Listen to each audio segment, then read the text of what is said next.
Morning, friends. We're back again. So yesterday, I had you guys read about astronomical units and light years, and I had you guys answer some questions too.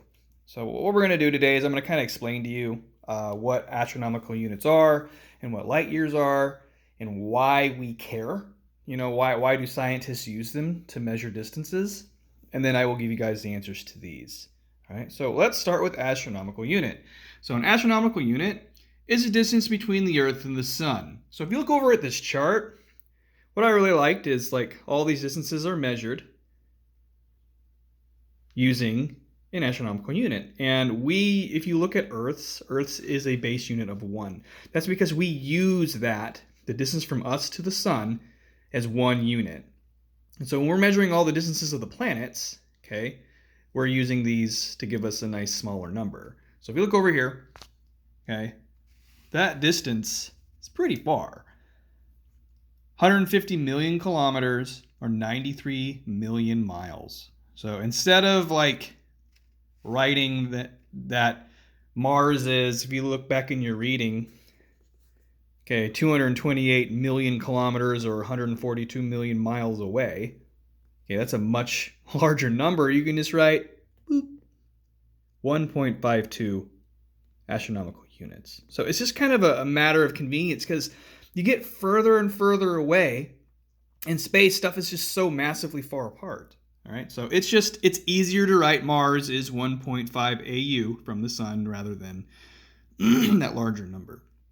Okay, so next we're going to talk about light years, because when you get out of our solar system with just our planets, stuff gets really far away. Okay, now we're talking like distances of stars, other stars that are not just our sun. We have other stars. Okay, we have Proxima Centauri and Alpha Centauri, which are the next closest stars to us. And those are light years away. So let's talk about what a light year is. Okay, a light year is equal to the distance that light can travel in a vacuum. And we're not talking like the thing you clean your floor with. A vacuum means without air. It's just the darkness of space. Okay, so how far it can travel in space in 1 year. And that distance, okay, look at that. They say in your book 9.5 million kilometers. Million.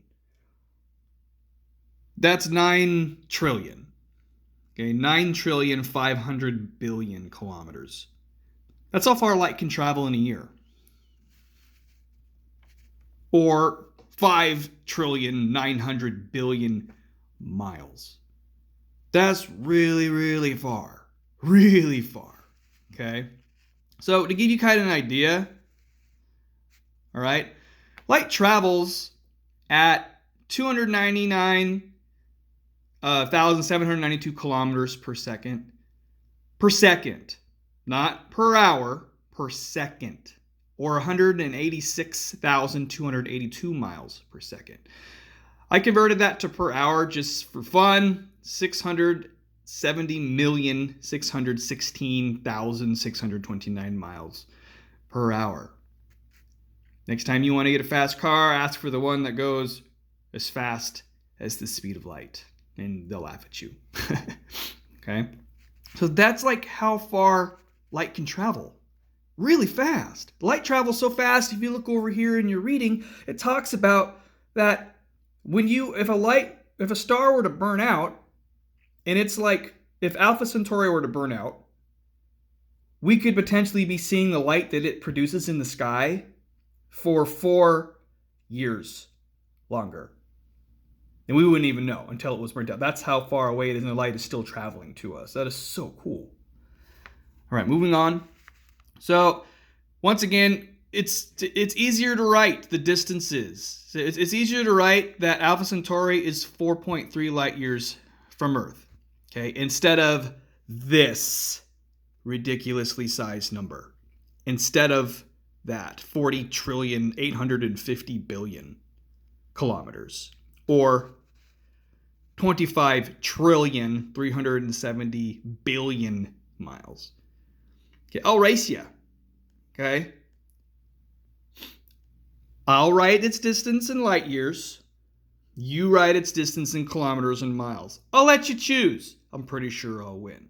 So when stuff gets this far away in space, we have to make units of measurement so that we can convert them into something that is, not ridiculously huge like this is. Okay? All right, so answers to the questions. I think that's where we are. Yep. So number 1, under review. What is the difference between the solar system models of Ptolemy and Copernicus? Okay, hopefully you got. Ptolemy said the Earth was the center of the solar system, while Copernicus said that the sun was at the center of the solar system. Bonus points if you remember the model names. Heliocentric, geocentric. All right, number 2.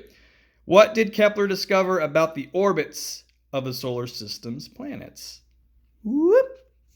Well, he discovered that they were elliptical rather than circular orbits. And this matters so much because we're going to be learning why this affects our seasons. Because without those, we would have the same temperatures pretty much all year round. All right, number 3. What is an asteroid? Whoop. It's a chunk of rock that orbits the sun. Number 4. Why are comets visible only when they are near the sun? Okay. The energy from the sun is needed to vaporize the gases in them, which is what causes them to glow. All right. And then the last one, okay, a large unit of measuring distances beyond our solar system is known as you guessed it, a light year. Okay. So I hope that shed some light, haha, no pun intended, on why we use these larger distances and how we use these larger distances. Okay. If you guys have any questions, feel free to let me know in Google Classroom, or you guys can contact me through Dojo. All right. Hope you guys have a great day. We'll talk to you soon.